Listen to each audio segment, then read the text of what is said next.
And the last way I want to talk about to test and optimize your business model is to find out how can you best differentiate your business in a crowded market. How can you stand out against all those other ads that people see? Sam Altman says, move fast. Speed is one of your main advantages over large competitors. And your differentiator is a great way to do that because big companies can't change their benefits and features and differentiators so quickly. You probably can. The first step is to find out who your online competitors are. And Google has a fantastic tool for that within Google Ads. It's called the Auction Insights Report. Down the left-hand side, those are all different companies that are advertising on your keywords. And it tells you what percentage of the ads, what percentage of the searches their ads also show up on, in what position on the page their ads on average show up, again, for your keywords that you're targeting, how often you overlap with those ads, and the outranking shares how often your ad appears above theirs or appears when theirs don't.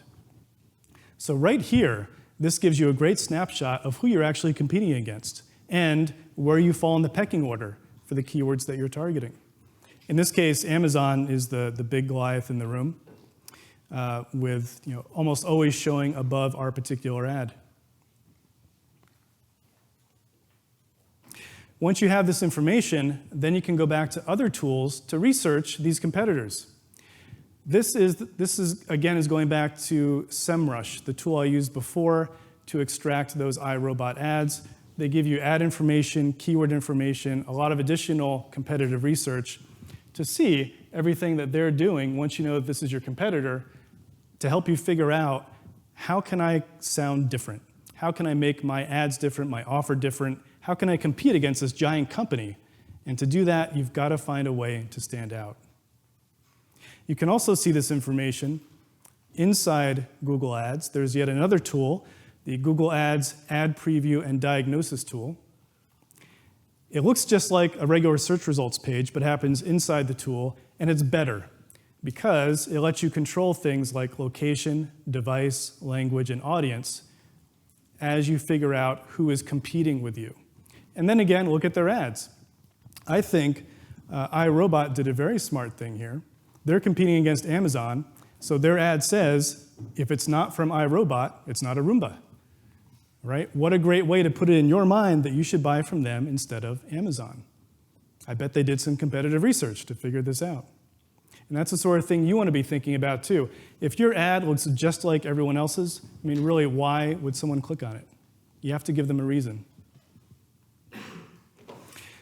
And if that is the case, if you find that your ad sounds just like everyone else's, what can you do? Well, I suggest focus on one meaningful differentiator because honestly, your offer can be identical in every way except one. As long as there's one difference that's meaningful to your ideal prospects, that's enough to connect and get them to click through.